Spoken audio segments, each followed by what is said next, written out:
Welcome back to NTV News First Edition. As we heard earlier, women across this province are recognizing a very important milestone today, the 100th anniversary of women earning the right to vote and to hold public office.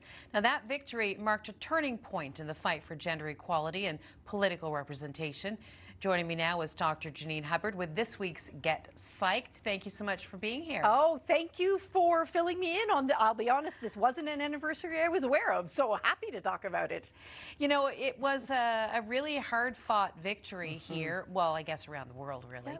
Yep. But it's still difficult to believe, isn't it, that there was a time when women didn't have the right to vote. I remember just recently talking to my 14-year-old daughter about this. Like, you know, your great-great-grandmother couldn't vote until she was 25 years old. It's just remarkable, isn't it? Oh, there's no question. I was sharing a grade 6 social studies project on famous Canadians. I was assigned Nellie McClung and, you know, one of those pioneers, but I, again, was shocked.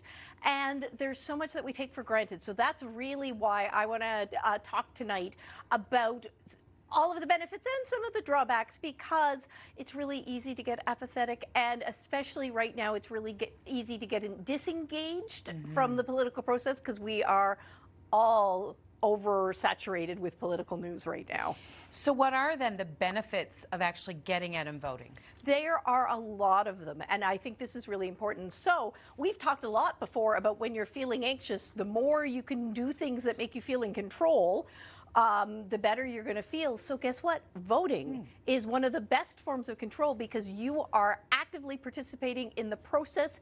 It gives you a feeling of, you know, I am participating. There is the potential to make a difference. I'm doing something towards a cause. And also, it really helps you when you're younger to kind of figure out, well, what are my values? What are my beliefs?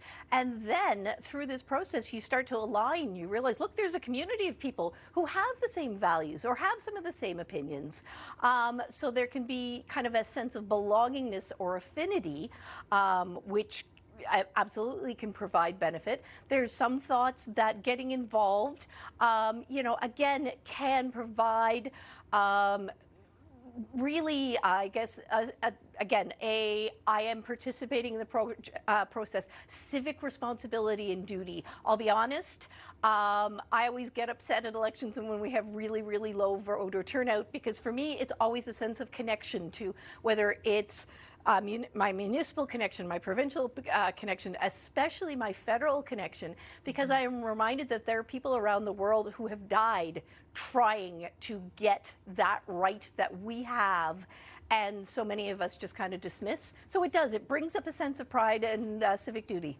Especially, you know, when you think that 101 years ago, we weren't allowed to vote, you and I. Yep. You know, we wouldn't have been allowed to vote. And that first election, apparently, I think it was 90% of women who were eligible to vote took part. 90%. You don't see those numbers anymore. No, and of course there were problematic issues and there were groups that were excluded, but I would love to challenge the women of this province that we have 2 upcoming elections. Can you imagine if we had 90% of the female eligible voters turning up? I mean, we know, of course, you know, there are some drawbacks. There's a sense of disillusionment. There's frustration and anger if the candidate you wanted isn't successful. Sometimes it can lead to, you know, some real polarization. We've talked about that before, but also kind of is that really how my community thinks? Because that's so different from the way I think, or how you know, members of my family think. So, and it can over time definitely lead to that hopelessness, that apathy, that one vote doesn't make a difference. I will remind you, we had an election in this province where the difference between a minority and a majority government came down to less than a handful of votes. It doesn't get any more impactful than that. And you know what? We have that power. And again, power gives us a sense of control, decreases anxiety. I don't know who amongst us can't use that right now. Well, we are going to have at least 2 elections coming up this year. So what's the take home here? You know what? It's easy to tune out. It's easy to, and I mean, we all have to take very healthy breaks because there is a lot of political news and a lot of political uncertainty, and it's easy to shut down and tune it out. pull it out in moderation. The other thing that I like to encourage people to do is, if you're wondering, well, what else can I do besides vote? If you have strong opinions or, want to represent a particular platform, want to make sure, how do your candidates feel? Most organizations, I mean, I can speak on my behalf for like the National Psychological Association, they have a paper which is, here are the issues that psychologists in Canada are concerned about. What's your position on that? And being able to have something like that either to send to the candidates or be prepared for that doorway conversation. Yeah, I think I scare the politicians off from visiting my door because I'm prepared. I'm ready for them.